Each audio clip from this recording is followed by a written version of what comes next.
آپ سب لوگوں نے جو باہر نکلے ہیں ان کو خان صاحب خراج تحسین پیش کرتے ہیں۔ ساری قیادت کو خان صاحب ان سب پہ اعتماد کرتے ہیں، ساری قیادت کو اور پاکستان تحریک انصاف کے ہر ورکر کو خان صاحب کا یہ پیغام ہے کہ پارٹی کے اندر اتحاد رکھو، کسی بھی اور آواز کے پیچھے نہ لگو۔ آپ کا آواز یہ ہے کہ گولی کیوں چلائی گئی؟ خان صاحب کا کہنا ہے کہ یہ مخالفین ہیں جو تفرقہ ڈالنے کے لیے ایسی باتیں کر رہے ہیں۔ سب سے درخواست ہے کہ وہ یونٹی اس پارٹی میں بھی رکھے اور اپنے شہداء کے لیے دعا کرے، اور یہ آواز انشاءاللہ ہم ہر جگہ اٹھاتے رہیں گے۔ بسم اللہ الرحمن الرحیم جی، السلام علیکم ناظرین، میں ہوں Usman Haider, welcome to the my channel. ناظرین اکرام، آج کی جو ٹاپ سٹوری ہے وہ عمران خان سے متعلق ہے۔ ڈی چوک کے جو متاثرین ہیں، ڈی چوک کے جو شہداء ہیں، ان سے متعلق ہے۔ بشرا بی بی کے حوالے سے جو پارٹی میں مختلف قسم کے بیانیے سامنے آ رہے ہیں، اس میں عمران خان کے موقف کے حوالے سے ہے۔ اور ڈی چوک کا جب آج عمران خان کو پتہ چلا تو عمران خان کا اس میں کیا رد عمل تھا، اندرونی سٹوری ناظرین اکرام آپ کے سامنے رکھتا ہوں۔ سب سے پہلے آپ کو بتاؤں کہ سسٹم عمران خان کو گرانے میں ہر حد تک جا چکا ہے، لیکن ناظرین اکرام وہ اتنا پتھر دل آدمی ہے کہ وہ جتنی اس کے اوپر سختی کی جاتی ہے وہ اس سے شدت کے ساتھ سامنے آتا ہے۔ کہ آج عمران خان صاحب سے ملاقات کروائی گئی ہے ان کے پارٹی رہنماؤں کی، جن میں سر فہرست تھے بیرسٹر گوہر جو پی ٹی آئی کے چیئرمین ہیں عبوری، اور علی محمد خان، اور عمران خان کے جو لائر ہیں ایڈوکیٹ فیصل، ان کے ساتھ آج ملاقات ہوئی ہے۔ اور ملاقات میں ناظرین کرام ان کو آج پتہ چلا ہے کہ ڈی چوک میں کیا ہوا، کون سی قیامت برپا ہوئی، کتنے کارکنان جو ہے وہ شہید ہوئے۔ اس سے پہلے ان کو نہیں پتا تھا، کیونکہ ان سے اخبار کی سہولت جو تھی وہ واپس لے لی گئی، ان سے ٹی وی کی سہولت بھی واپس لے لی گئی۔ اب ان کے پاس انفارمیشن کا کوئی ذریعہ نہیں ہے، اس لیے ان کو نہیں پتا چل سکا کہ ڈی چوک میں کیا ہوا۔ لیکن یہاں پہ ناظرین کرام یہ میں آپ کو واضح کر دوں کہ جو ان کی صحت کے حوالے سے پروپوگنڈا کیا جا رہا تھا، ان کو اڈیالہ جیل سے کہیں اور منتقلی کے حوالے سے جو مختلف قسم کی خبریں ہمارے سامنے آ رہی تھیں، اور ان کے اوپر جو مزید سختیاں بڑھانے کی جو بات سامنے آ رہی تھی، سارا نکلا جھوٹ۔ اصل بات ہے وہ یہ ہے کہ وہ بالکل ٹھیک ٹھاک ہیں، اور ان کو کسی اور جیل منتقل نہیں کیا گیا، وہ اڈیالہ جیل میں ہی ہیں۔ اور جو سختیوں کے حوالے سے ان کے اوپر بات کی جا رہی ہے وہ بالکل نارمل حالات میں پائے گئے۔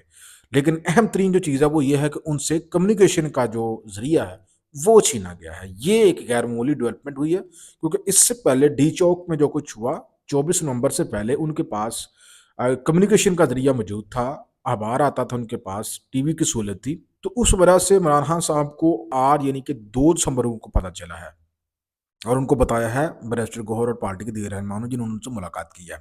تو ناظرین کرام ان کو جب بتایا گیا کہ پارٹی کے 12 کارکنان جو ہے وہ اس ٹریجڈی میں شہید ہوئے ہیں، تو اس پہ عمران خان صاحب نے ناظرین کرام پہلے تو بڑے دکھ کا اظہار کیا، اور ساتھ ہی انہوں نے مزید سسٹم کو نچانے کا فیصلہ کیا۔ جی ہاں، وہ سن کر انہوں نے ہاتھ پہ ہاتھ رکھ کر نہیں بیٹھ گئے، انہوں نے 3 ناظرین کرام اہم آرڈر جاری کیے ہیں۔ انہوں نے کہا ہے، پہلا جو آرڈر انہوں نے جاری کیا ہے کہ جو پارٹی کے رہنما ہیں وہ فوری طور پر ان کارکنان جو کہ شہید ہوئے ان کے گھروں میں جائیں، ان کے لواحقین سے تعزیت کریں، اور ان کے بچوں کے سر پر شفقت کا ہاتھ رکھیں۔ پہلا تو انہوں نے یہ آرڈر جاری کیا اپنے پارٹی کے رہنماؤں کو۔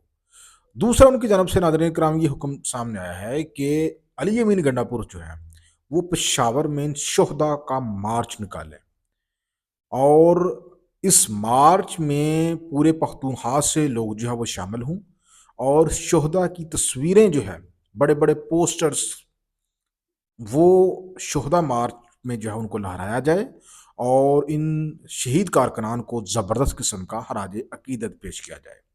دوسرا حکم ان کا یہ ہے۔ اور تیسرا حکم ناظرین کرام ان کا یہ آیا ہے کہ جو بین الاقوامی سطح پہ اوورسیز پاکستانی ہیں، انہوں نے ان کو مخاطب کرتے ہوئے کہا کہ اب آپ کی ذمہ داری پہلے سے مزید بڑھ گئی ہے۔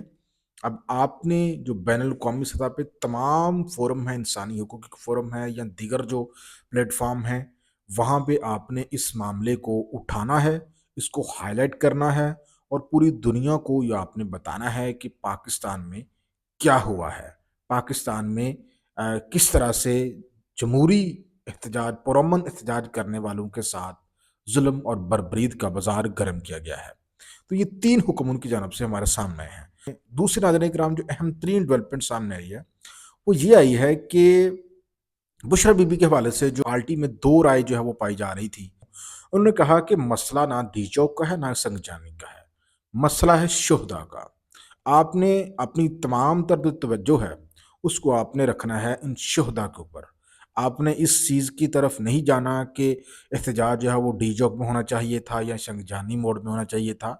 انہوں نے انڈائریکٹلی جو ہے اپنی اہلیہ کے سٹانس کے ساتھ وہ کھڑے ہوئے ہیں اور انہوں نے کہا ہے کہ وہ پارٹی کو جو بھی رہنمائی دے رہی ہیں وہ چونکہ قید و بند کی صوبتیں مشکلات کاٹ کر آئی ہیں تو ان کا حق بنتا ہے۔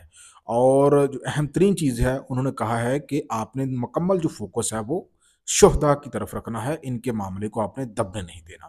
تو یہ ناظرین کرام عمران خان صاحب کا جو ڈی چوک کے اوپر آفیشیلی ان کا جو رد عمل ہے وہ میں نے آپ کے ساتھ شیئر کیا ہے۔ اور یہاں پر ناظرین کرام ایک اہم ترین سوال جو میرے ذہن میں آتا ہے کہ آج عمران خان صاحب سے ملاقات کرنے کے لیے ان کی فیملی بھی گئی تھی، یعنی کہ ان کی بہن علیمہ خان بھی تھی، لیکن علیمہ خان کو ملاقات کرنے کی اجازت نہیں دی گئی۔ 5 گھنٹے تک وہ ڈالا جیل کے باہر بیٹھی رہی ہیں، لیکن ان کو ملاقات کرنے کی اجازت نہیں دی گئی۔ صرف ان رہنماؤں کو ملاقات کرنے کی اجازت دی گئی ہے جن کے بارے میں پی ٹی آئی کے جو کارکنان ہیں وہ یہ کہہ رہے ہیں کہ یہ کمپرومائزڈ ہیں۔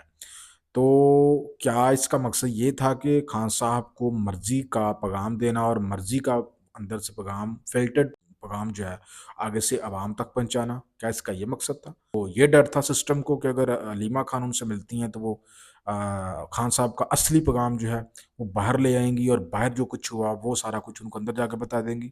بہرحال ناظرین کرام اس حوالے سے آپ کیا کہتے ہیں لازمی کمنٹ سیکشن میں اپنی رائے کا اظہار کریں۔ خدا حافظ۔